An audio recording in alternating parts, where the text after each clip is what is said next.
Happy Women's Day. Yes, Women's Day ಇವತ್ತು ಮಾತ್ರ ಅಲ್ಲ, every day is women's day. As we have amazing business partnership with Oriflame. ಅದು every day women's day celebrate ಮಾಡಕ್ಕೆ ಅವಕಾಶ ಕೊಟ್ಟು. ನಿಮ್ಗೆ ಇದು ನಂಬಿಕೆ ಇಲ್ವಾ? ನಾನು ಯಾವ ಥರ ನಿಮ್ಮನ್ನ ನಂಬಿಸಬೇಕು ಅಂತ ನನಗೂ ಗೊತ್ತಿಲ್ಲ, ಬಟ್ ಇವಾಗ ಆಕ್ಷನ್ ಅಲ್ಲಿ ನಾನು ತೋರಿಸಕ್ಕೆ ಇಷ್ಟಪಡ್ತೀನಿ. ಹೌದು, ನಾನು ಗೋಲ್ಡ್ ಡೈರೆಕ್ಟರ್ ಆಗಿದ್ದೀನಿ. ಇವಾಗ 29 ಇಯರ್ಸ್ ಅಷ್ಟು ನಾನು ಓರಿಫ್ಲೇಮ್ ಜೊತೆ ಸಂಬಂಧ ಬೆಳೆದಿದೆ. Longest relationship. ಈ ರಿಲೇಶನ್ಶಿಪ್ ನನಗೆ ಕೇವಲ ಬ್ಯೂಟಿ ಮಾತ್ರ ಕೊಟ್ಟಿಲ್ಲ, ಯೂತ್ಫುಲ್ನೆಸ್ ಮಾತ್ರ ಕೊಟ್ಟಿಲ್ಲ, ಎನರ್ಜಿ ಕೊಟ್ಟಿಲ್ಲ, but also financial freedom, 48 ways of income enjoy ಮಾಡ್ತಾ ನನ್ನ ಲೈಫಲ್ಲಿರೋ ಡ್ರೀಮ್ಸ್ನ ಸಹ ರಿಯಲೈಸ್ ಮಾಡಿ ಇನ್ನೂ ಹೊಸ ಡ್ರೀಮ್ಸ್ ಫುಲ್ಫಿಲ್ ಮಾಡೋಕ್ಕೆಲ್ಲ ಅವಕಾಶ ಕೊಟ್ಟು. ಸೊ ಇದು ಹೇಳ್ತಾ ಇದ್ರೆ ನಿಮ್ಗೆ ಹೇಗೆ ಅನಿಸ್ತಾ ಇದೆ? ನಿಮ್ಗಾಗುತ್ತೆ, ನಮ್ಗಾಗಲ್ಲ ಅನಿಸ್ತಿದ್ಯಾ? ನನಗೂ ಅದೇ ಥರ ಅನಿಸ್ತಿತ್ತು ನನಗೆ ಸ್ಟಾರ್ಟ್ ಮಾಡೋಕ್ಕೆ ಮುಂಚೆ. ಸೊ ಇವಾಗ ನಿಮಗೆ ಕ್ಲಿಯರಾಗಿ ತೋರಿಸ್ತೀನಿ ನಾನು ಯಾವ ಥರ ನಾನು ಚೇಂಜ್ ಮಾಡ್ಕೊಂಡೆ ಆ ಒಂದು ನೆಗೆಟಿವ್ ಆಟಿಟ್ಯೂಡಿಂದ. ಸೊ ಇದೊಂದು ಕಪ್. ಇದೇ ಥರನೇ ನನ್ನ ಲೈಫು ಸಹ ನನಗೆ ಯಾವ ರೀತಿ ಸ್ಟ್ರೆಸ್ಸು ಅಡಚಣೆಗಳಿರಲಿಲ್ಲ. ನಾನು 17 ಇಯರ್ಸ್ ಇದೆ. ನಾನು ಫಸ್ಟ್ ರ್ಯಾಂಕ್ ಸ್ಟೂಡೆಂಟ್. ಹೈಸ್ಕೂಲಲ್ಲೂ ಕಾಲೇಜಲ್ಲೂ ಯಾರು ನನ್ನ ಬೀಟ್ ಸಹ ಮಾಡಿಲ್ಲ. ಸೊ ನಾನು ಈ ವರ್ಲ್ಡ್ ಡೇ ಗೆಲ್ಬಲ್ಲೆ ಅನ್ನೋ ಕಾನ್ಫಿಡೆನ್ಸ್ ನನಗಿತ್ತು.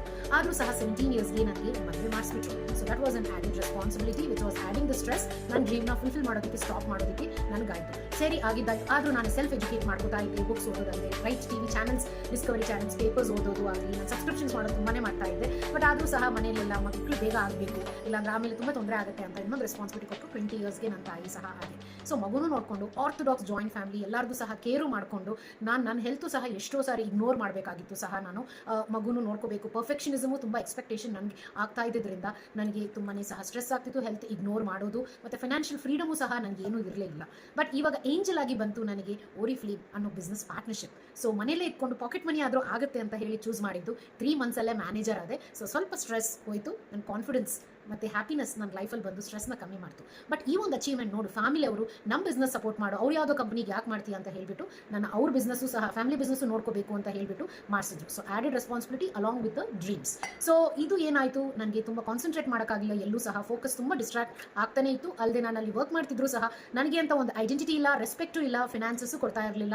ಮತ್ತು ಯಾವ ರೀತಿ ನನಗೆ ಫ್ರೀಡಮ್ ಕಟ್ಟೆಯಲ್ಲಿ ಎಲ್ಲ ಕಡೆ ಆಗ್ತಾ ಇದ್ದಿದ್ದರಿಂದ ಸಹ ನನ್ನ ಹೆಲ್ತು ಸಹ ಅಪ್ಸೆಟ್ ಆಗಿ, ಸ್ಲೀಪ್ಲೆಸ್ನೆಸ್ ಆಗಲಿ, ಆನ್ಸೈಟಿ ಆಗಲಿ, ಡಿಪ್ರೆಷನ್ಸ್ ಆಗಲಿ ನಾನು ಜಾಸ್ತಿನೂ ಸಹ ಹಾಕ್ಕೊಂಡಿತ್ತು. ಯಾಕಂದರೆ ಕೇಪಬಲ್ ಇತ್ತು, ಬಟ್ ಮಾಡೋಕ್ಕೆ ಅವಕಾಶ ಇಲ್ಲ ಅಂತ ಹೇಳಿಬಿಟ್ಟು ತುಂಬಾ ಸುರ್ಕೊಂಡು ಹೋಗ್ತಾ ಇತ್ತು. ಯಾವ ರೀತಿ ಸಹ ಹ್ಯಾಪಿನೆಸ್ ಇಲ್ಲದೆ ಮಗನೂ ಸಹ ನೋಡ್ಕೊಳ್ಳೋ ಅವಕಾಶಗಳೆಲ್ಲ ತುಂಬ ಕಮ್ಮಿಯಾಗಿ ನನ್ನ ಸ್ಟ್ರೆಸ್ ಓವರ್ಫ್ಲೋ ಆಗೋಕ್ಕೆ ಸ್ಟಾರ್ಟ್ ಆಯಿತು. So when it was truly impossible, ಆವಾಗ I started to focus on things which is important and also had to focus less on things which I cannot even manage or control. So first thing was ನನ್ನ ಮಗನ independent ಮಾಡೋದನ್ನು ಕಲಿತೆ. ನಾನು ಈ ಬಿಸ್ನೆಸ್ಸಲ್ಲಿ ಬರ್ತಿರೋ freedom, support, ಕಾನ್ಫಿಡೆನ್ಸಿಂದ ನನಗೆ ಇದು ಬಂತು. ಅದನ್ನು ಫೋಕಸ್ ಮಾಡ್ತಾ ನನ್ನ ಡ್ರೀಮ್ಸ್ ಫುಲ್ಫಿಲ್ ಮಾಡ್ತಿದ್ರೆ ಅವನು ಫೋಕಸ್ ಮಾಡ್ತಾ ಇಂಡಿಪೆಂಡೆಂಟ್ ಬಂತು. ಸ್ಲೋ ಆಗಿ ನನ್ನ ಕಪ್ ದೊಡ್ಡದು ಚೂಸ್ ಮಾಡೋಕ್ಕೆ ಇಷ್ಟಪಟ್ಟೆ. ಹೌದು, ಈಗಲೂ ಸಹ ತುಂಬ ಡಿಸ್ಟ್ರಾಕ್ಷನ್ಸ್ ಇತ್ತು, ಭಯ ಆಗ್ತಾ ಇತ್ತು, ಟೆನ್ಷನ್ಸು ಸಹ ನಂಗೆ ಆಗ್ತಾ ಇತ್ತು. ಬಟ್ ಇಲ್ಲಿ ನಾನು ಟ್ರೈನಿಂಗ್ಸ್, ಸಪೋರ್ಟ್ ಎಲ್ಲ ನಾನು ಎಲ್ಲರದು ಓಪನ್ ಹಾರ್ಟೆಡ್ ಆಗಿ ತೊಗೊಂಡಿದ್ರಿಂದ ಸ್ಟ್ರೇಂಜರ್ಸು ನನಗೆ ಗುರುಗಳೇ ಆಗಿಬಿಟ್ರು.